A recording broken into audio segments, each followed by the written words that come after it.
An apartment where the fridge didn't hold food, but human heads. Where the microwave wasn't used to reheat pizza, but to store skulls. Where the dinner table didn't host meals, but human organs, partially cooked and eaten. This wasn't fiction. This wasn't a horror film. This was a real place, in a real building, surrounded by real neighbors who had no idea what was happening behind the door of apartment 213. It was quiet there, too quiet. Jeffrey Dahmer didn't yell, he didn't throw wild parties or play loud music. He was neat, polite, and kept to himself, the kind of neighbor most people forget exists. And maybe that's what made him so dangerous. Between 1978 and 1991, Dahmer murdered 17 boys and young men. The killings were gruesome enough, but what he did after his victims were dead, that was the part that seared his name into history. He posed bodies like sculptures. He preserved skulls like trophies. He ate hearts, livers, thighs, and biceps. And all of it, every terrifying, decaying, violent act, happened while he went to work in the morning, smiled at the neighbors, and picked up beer from the corner store.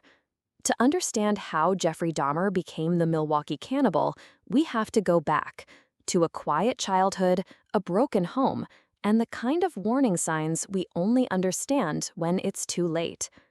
Jeffrey Lionel Dahmer was born on May 21, 1960. He was the firstborn son of Lionel and Joyce Dahmer. At first, everything seemed normal. A clean suburban house, a father with a steady job, a mother who stayed home. But under the surface, things were unraveling. Joyce suffered from mental illness. She was often bedridden, withdrawn, and dependent on medications. Lionel, focused on his research career, was largely absent, and Jeffrey was left in the middle, alone, neglected, emotionally disconnected. Even as a toddler, something about him felt off. He didn't cry much, he didn't cuddle, he stared through people instead of at them. At age 4, Jeffrey underwent a double hernia surgery. Afterward, relatives say he changed, became more distant, quieter, vacant. It was as if something inside him had been shut off.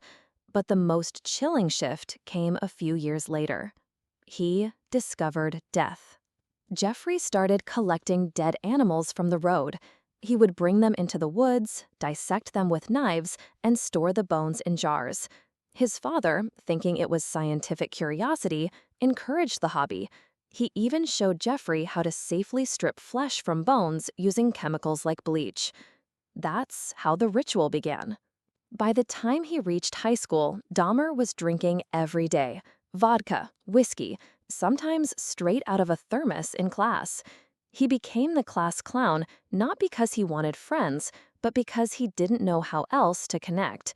But behind the jokes was something much darker: obsessive sexual fantasies involving unconscious male bodies. He didn't want a partner, he wanted a possession. That desire turned deadly in the summer of 1978. Just weeks after high school graduation, Dahmer picked up a hitchhiker named Stephen Hicks. Stephen was 18, friendly, and heading to a rock concert. Dahmer offered him a ride, invited him back for drinks. They talked, drank beer, listened to music. Then Stephen said he had to leave. And Dahmer couldn't take it. He didn't want Stephen to walk out. He didn't want to be alone again. So he grabbed a dumbbell, struck him on the head, then strangled him with the bar. The body was left in the basement of his family's home for days. During that time, Dahmer masturbated over the corpse. Then, methodically, he dismembered Stephen's body, placed the pieces in trash bags, and scattered the remains in the woods. He crushed the bones with a sledgehammer and tossed the powdery fragments into the dirt. No one suspected a thing. Stephen Hicks vanished without a trace, and Dahmer, he went on like nothing had happened. His parents divorced, he enrolled in college, dropped out, joined the army, got discharged for alcohol abuse, drifted through jobs, moved in with his grandmother, tried to stay invisible. But the urge, it never left. It would take nearly a decade before he killed again. But the next time, he wouldn't stop. By the time 1991 arrived, Dahmer had become a machine, silent, systematic, and completely consumed by his fantasies. Apartment 213, once just a one-bedroom unit in a quiet Milwaukee neighborhood, had become something else. It was no longer a place to live. It was a shrine, a trap, a prison for his victims, and in many ways for Dahmer himself. Inside, the air was thick with decay, a smell so potent it clung to clothes, to skin, to the memories of anyone who entered, the stench of rot, formaldehyde, and bleach. But behind that odor was a house of horrors meticulously arranged. In the freezer, human hearts, livers, thighs, wrapped in plastic, stacked like leftovers. In the fridge, a freshly severed human head, its mouth slightly open, eyes frozen in horror. In a large 57-gallon blue plastic drum, torsos slowly dissolving in acid. In a cabinet, 3 skulls, scrubbed clean and perfectly arranged. Under the bed, 2 complete skeletons, next to a collection of Polaroids, dozens of them, each capturing a body in various stages of dissection. And in the corner, near a table he referred to as the altar, Dahmer kept candles, incense, and the painted skulls of his victims. He planned to build a full-blown temple made of bones, skulls, and human parts. He told police that it would be a place of power, a place where he could feel at peace. It was clear, he wasn't just a killer, he was a collector, a curator of flesh and bone. His victims during this final stretch were young, many of them from marginalized communities. Their names were often lost in the shadow of Dahmer's fame, but they mattered. Their stories mattered. Ernest Miller was a 22-year-old aspiring dancer. Dahmer killed him in September 1990. He kept his biceps and heart and said they tasted good. David Thomas was murdered shortly after. Dahmer later said he didn't even remember the exact moment he died. That's how routine it had become. Curtis Straughter, Errol Lindsay, Tony Hughes, one by one they disappeared. One by one, they became part of his growing collection. In April of 1991, Dahmer killed Errol Lindsay, a 19-year-old black man. This time, Dahmer performed one of his most disturbing experiments. He drugged Errol, then drilled into his skull and poured acid directly into the cavity, hoping to leave him alive but unresponsive. For a brief moment, it worked. Errol got up, walked around, disoriented, and then collapsed. Dahmer strangled him. He later told police this was his first successful zombification attempt, though, of course, it failed. But the attempt marked a shift. Dahmer no longer just wanted bodies. He wanted control, living puppets, people who would stay, not because they loved him, but because they had no choice, because he had taken away their ability to leave. In May 1991, he met 14-year-old Konerak Sinthasomphone, the younger brother of the boy Dahmer had molested years earlier. He lured him into the apartment, drugged him, and again drilled into his skull. Then he left to buy more beer. In a twist of fate, Konerak managed to escape. He was found wandering the street, naked, bleeding, confused. 2 women saw him and immediately called 911. Police arrived. But then Dahmer appeared. He was calm, smiling. He told officers that Konerak was his 19-year-old boyfriend, that they'd had a drunken argument. The boy couldn't speak. His brain was damaged, words jumbled. But the officers believed Dahmer. They walked Konerak back into the apartment, right past the photographs, the acid barrel, and the severed head in the fridge, and left him there. He was dead within the hour. Later, the responding officers would be suspended for misconduct. They had literally handed a child back to his killer. But Dahmer didn't stop. In the span of just 8 weeks, he killed 4 more men: Matt Turner, Jeremiah Weinberger, Oliver Lacey, and Joseph Bredehoft. The pace had quickened. The experiments had become more depraved, the apartment more unbearable. The final plan was almost complete. He had chosen which skulls would go on which side of the altar. He had selected which bones would be the centerpiece. He was only waiting for a few more pieces to finish it.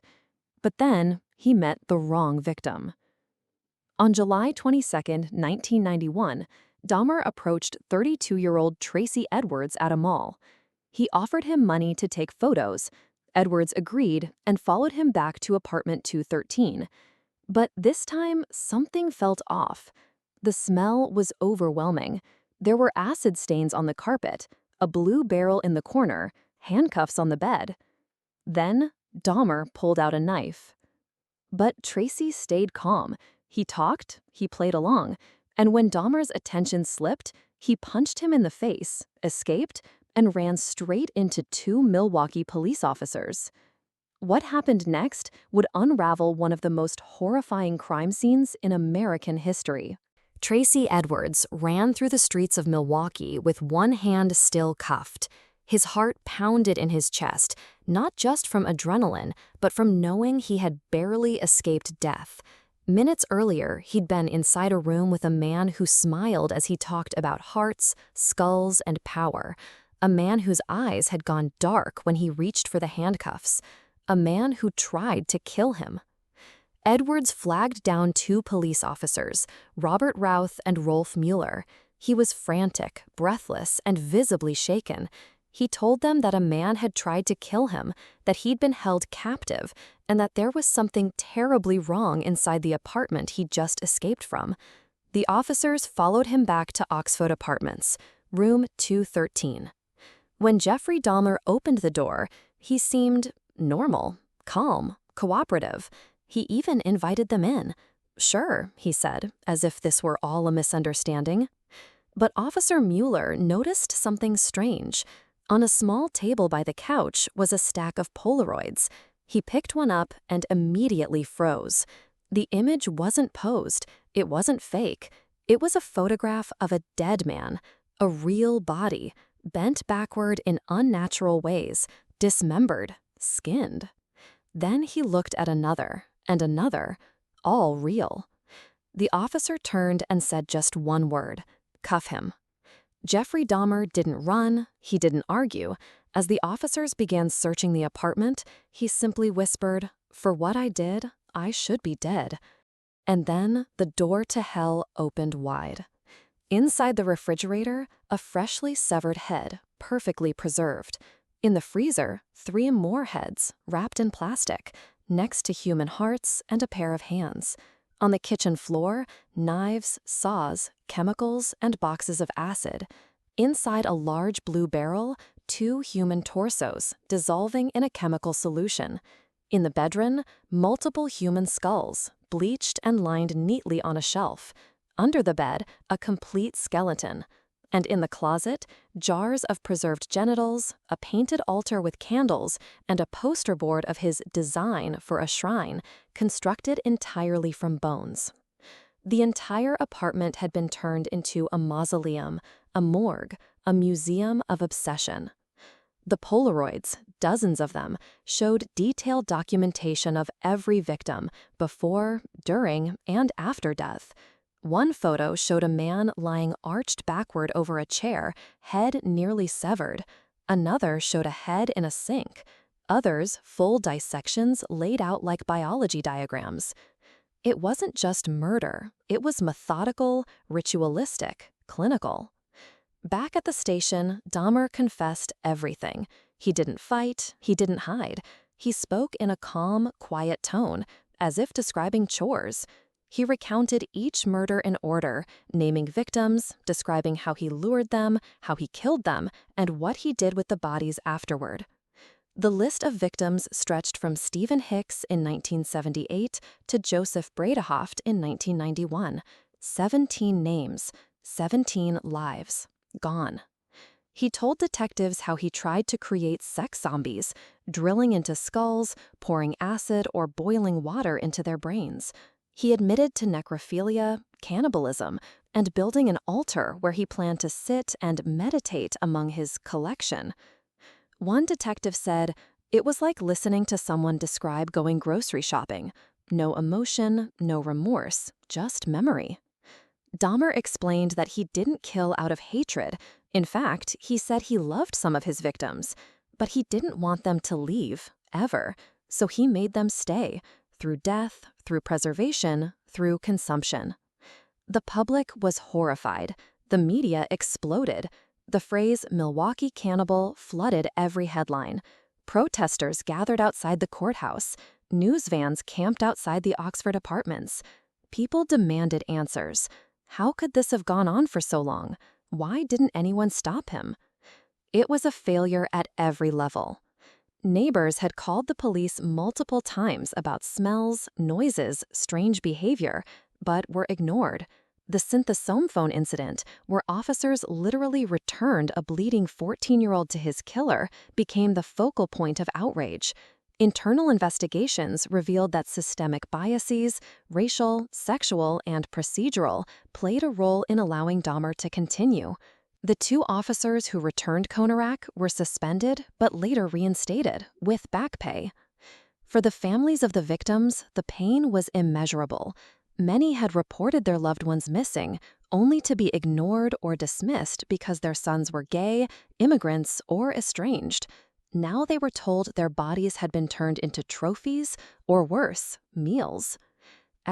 In prison, Jeffrey Dahmer lived quietly. He was housed in solitary confinement at first, for his own safety. But over time, he requested more interaction, less isolation. He was described by prison officials as cooperative, even polite. He read the Bible, attended church services. Some claimed he had repented. Others believed he was playing yet another role, this time the penitent killer seeking salvation. He gave interviews, calm, detailed, no emotion. He said he didn't hate his victims. He simply wanted them to stay, that he didn't know how to stop himself, that something inside him was broken, that he had no excuse. No one felt better after hearing him speak. His voice was soft, his tone matter-of-fact, but the content still horrifying. Not everyone believed he deserved to live. On the morning of November 28, 1994, Dahmer was assigned janitorial duty along with two other inmates, Jesse Anderson and Christopher Scarver. The three were left unsupervised in a locked area of the prison gym. 17 minutes later, officers returned to find both Dahmer and Anderson brutally beaten. Scarver had used a 20-inch metal bar from the prison weight room. Dahmer's skull was crushed, his head split open. He died on the way to the hospital. Scarver later said God told him to do it, that he couldn't stand the way Dahmer mocked other inmates, shaped his food into body parts, and drizzled ketchup over it to mimic blood. Scarver believed he was delivering justice. There was no trial, no appeal, no remorse. And just like that, Jeffrey Dahmer, the man who stole 17 lives, was gone. But the aftermath? It never really ended. The Oxford apartments were demolished in 1992, a year after his arrest. The lot remains empty. Grass grows wild where the building once stood, as if the earth itself refused to forget. The city of Milwaukee doesn't speak of Dahmer much. There are no plaques, no memorials, just shadows. Families of the victims still grieve. Many never recovered from the way their loved ones were lost, murdered, desecrated, consumed. Some remain angry, others exhausted. A few have tried to forgive, but the pain never really goes away. The case of Jeffrey Dahmer changed more than just lives. It changed culture. It forced law enforcement to reevaluate how they treat marginalized communities, especially gay men and people of color. It raised awareness about mental illness, systemic bias, and the danger of looking the other way. It made the world face a truth we rarely like to acknowledge, that evil doesn't always come with warning signs. Sometimes it's polite, quiet, invisible.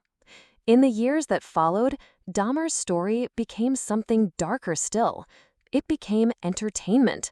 Books, documentaries, TV series, biopics, YouTube specials, costumes, memes, even songs. And with each retelling, a little more distance formed between the horror and the audience, between the real pain of the victims' families and the curiosity of the viewer. But behind every headline, there were real people.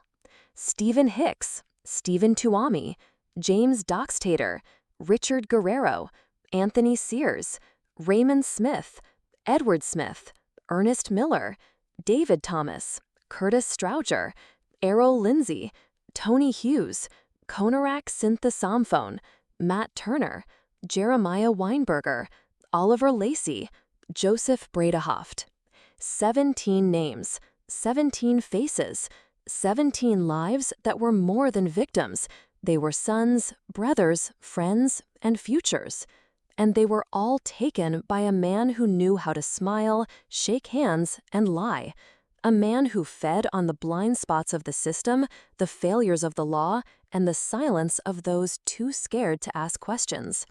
In the end, Jeffrey Dahmer died in a prison bathroom, beaten into the very kind of mess he left others in. Some called it justice, others called it irony. But maybe the truth is simpler. Maybe the scariest thing about Jeffrey Dahmer is how close he came to getting away with it all. Because we don't just tell true crime stories, and how could it not? Leave a comment below. Tell us which moment you found most shocking and what you believe the world failed to learn from this case. And if you want more stories like this, raw, detailed, and deeply human, don't forget to like, subscribe, and turn on the bell. Because we don't just tell true crime stories. We open what was meant to stay buried, and we give voice to those who were silenced.